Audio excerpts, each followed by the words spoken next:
வணக்கம் காய்ஸ், நான் உங்கள் நாலேஜ். எங்களுடைய யூடியூப் சேனலிலே இன்றிலிருந்து கிரிக்கெட் சம்பந்தமான தகவல்களையும் வழங்குவதற்கு நாங்கள் ஆரம்பித்திருக்கிறோம். அந்த வகையிலே இது எங்களுடைய முதலாவது வீடியோ. ஆகவே வீடியோவை முழுமையாக பார்ப்பதற்கு முன்னால் எங்களுடைய பார்வையாளர்கள் எங்களுடைய சேனலுக்கு சப்ஸ்கிரைப் மற்றும் லைக் செய்து ஒத்துழைப்பு தருமாறு கேட்டுக்கொள்கின்றேன். அதேபோல் இன்றைய போட்டியினை பொறுத்தவரையிலே இலங்கை மற்றும் இங்கிலாந்து அணிகளுக்கு இடையிலான இரண்டாவது T20 சர்வதேச போட்டி. இந்த போட்டியினை பொறுத்தவரையிலே இரண்டாவது போட்டி, முதலாவது போட்டியிலே இலங்கை அணி தோல்வியை தழுவியிருந்தது. இரண்டாவது போட்டியிலே இவ்வாறு ஆயினும் வெற்றியை பெற வேண்டும் என்ற எண்ணத்திலே இலங்கை அணியினர் களமிறங்கினர். அந்த வகையில் 2 மாற்றங்கள் செய்யப்பட்டன. மஹேஷ் தீக்ஷணா மற்றும் தனஞ்சீரி சில்வா ஆகியோர் அணியிலிருந்து நீக்கப்பட்டு துனித் வெள்ளாளகே, பவன் ரத்நாயக் ஆகியோர் அணியிலே சேர்த்து கொள்ளப்பட்டனர். அந்த வகையிலே முதலாவது நாணய சுழற்சியிலே வெற்றி பெற்ற இங்கிலாந்து அணி களத்தரப்பினை தீர்மானித்தது. முதலாவதாக போட்டிக்கு பேட்டிங் செய்ய வந்த இலங்கை அணியினை பொறுத்தவரையிலே பெத்தும் நிசங்க மற்றும் கமில் மிஷார் ஆகியோர் ஒரு சிறந்த இணைப்பாட்டத்தை பெற்றுக் கொடுத்தார்கள். 33 பந்துகளுக்கு 56 ஓட்டங்களை அவர்கள் இருவரும் பகிர்ந்து கொண்டார்கள். பெத்தும் நிசங்க 22 பந்துகளுக்கு 34 ஓட்டங்கள், 6 ஓட்டங்கள், 4 ஓட்டங்கள். கமில் மிஷாரை பொறுத்தவரையிலே பெத்தும் நிசங்க ஆட்டமிழந்த சந்தர்ப்பத்திலே குசல் மெண்டிஸுடன் சேர்ந்து ஒரு சிறந்த இணைப்பாட்டத்தை பெற்றுக் கொடுத்தார். 50 ஓட்டங்கள், 33 பந்துகளுக்கு அவர்களுடைய இணைப்பாட்டம் அமைந்திருந்தது. கமில் மிஷாரை பொறுத்தவரையில் 30 பந்துகளுக்கு 36 ஓட்டங்கள், 2 சிக்ஸர்கள், 4 ஓட்டங்கள் உள்ளடங்கலாக.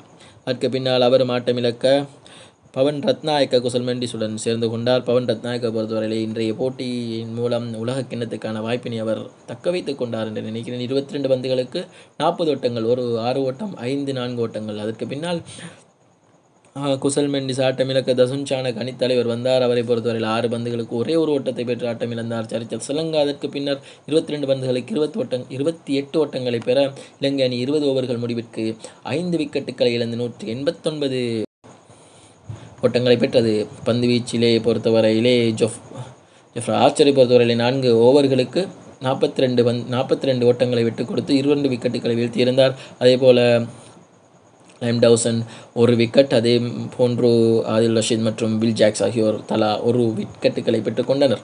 அதற்கு பின்னர் இரண்டாவது இன்னிங்ஸுக்காக களமிறங்கிய இலங்கை அணியினை இங்கிலாந்து அணியினை பொறுத்தவரையிலே 190 என்ற இலக்கினை அவர்கள்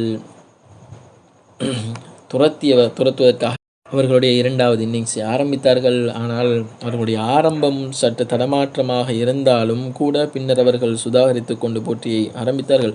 பிலிப்சோல்ட் மற்றும் ஜோஸ் பட்லர் ஆகியோர் இணைந்து தலா வெறும் 10 ஓட்டங்களை பெற்றிருக்கக்கூடிய நேரத்திலே பிலிப்சோல்ட் 2 பந்துகளுக்கு 1 ஓட்டத்தினை பெற்று தீஷபத்தினுடைய பந்து வீச்சிலே கமில் மிஷாரவிடம் பிடியெடுப்பை கொடுத்து ஆட்டமிழந்து சென்றார். அதனைத் தொடர்ந்து பெத்தல் மற்றும் ஜோஸ் பட்லர் ஆகியோர் இணைப்பாட்டம் 28 ஓட்டங்களை பெற்றுக்கொண்டனர். அதேபோல ஜோஸ் பட்லர், பென்டன் ஆகியோர் 49 இணைப்பாட்டம். இதனிடையே மழை குறுக்கிட்டதன் காரணமாக போட்டியினுடைய ஓவர்கள் குறைக்கப்பட்டு 17 ஓவர்களுக்கு 168 இலக்காக இங்கிலாந்து அணிக்கு நிர்ணயிக்கப்பட்டது. அதற்கு பின்னால் ஹாரி புரூக் மற்றும் பென்டன் ஆகியோர் இணைந்து 49 ஓட்டங்கள்.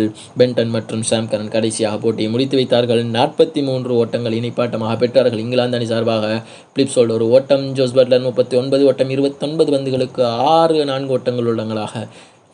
பெத்தலை பொறுத்தவரையிலே 11 பந்துகளுக்கு 13 ஓட்டங்கள். டாம் பென்டன் அதிரடியாக ஆடி 33 பந்துகளுக்கு 54 ஓட்டங்களை பெற்றுக் கொடுத்தார். அதிலே குறிப்பாக 6 ஓட்டங்கள், 4 ஓட்டங்கள். ஹாரி புரூக் அணித்தலைவர் வனிந்து ஹசரங்கவினுடைய பிடியெடுப்பிலே மதீஷபத்தினுடைய ஓவர்களை ஆட்டமிழந்தாலும் கூட 12 பந்துகளுக்கு 36 ஓட்டங்கள், 300 ஸ்ட்ரைக் ரேட், 6 ஓட்டங்கள், 4 ஓட்டங்கள். சாம்கரன் 14 பந்துகளுக்கு 20 ஓட்டங்கள், 142 ஸ்ட்ரைக் ரேட். இந்த அடிப்படையிலே இங்கிலாந்து அணி 16.4 ஓவர்களிலே 173 ஓட்டங்களை பெற்று வெற்றியினை அடைந்து கொண்டது. பந்து வீச்சை பொறுத்தவரையிலே மதீஷபத்திரான 4 ஓவர்களுக்கு 47 ஓட்டங்களை விட்டுக் கொடுத்து 2 விக்கெட்டுகளை பெற்றுக் கொடுத்தார். தசுன் சானக்க 3 ஓவர்களுக்கு 24 ஓட்டங்கள், 1 விக்கெட்டு. துனித் வெள்ளாளகே 3 ஓவர்களுக்கு 30 ஓட்டங்கள், ஒரே ஒரு விக்கெட். அதே போல இஷான் மலிங்க உபாதை காரணமாக வெளியேறுகிறார். அவருடைய அடுத்த போட்டிகள் எவ்வாறு அமையப் போகின்றன என்பதை பார்ப்போம். மீண்டும் உங்களை சந்திக்கும் வரை உங்களிடம் விடைபெறும் நான் நாலேஜ் இன்னும் ஒரு விடயத்தை தெரிவித்துக் கொள்கிறேன். எங்களுடைய இந்த மாதம் ஆரம்பமாக உள்ள இன்னும் ஒரு சில நாட்களில் ஆரம்பமாக உள்ள T20 உலகக்கிண்ணத்தினுடைய புள்ளிவரங்களையும் ஒவ்வொரு நாளும் உங்களுக்கு அறியத்தர காத்திருக்கிறேன். இத்துடன் முடித்துக்கொள்வதோடு எங்களுடைய யூடியூப் சேனலினை தவறாது மறவாது சப்ஸ்கிரைப் செய்து கொள்ளுமாறும் ஷேர் செய்து கொள்ளுங்கள் வீடியோவினை. அதே போல் நோட்டிஃபிகேஷன் பட்டனையும் கிளிக் பண்ணி கொள்ளுங்கள். உங்களுடைய ஆதரவே எங்களுடைய வெற்றி.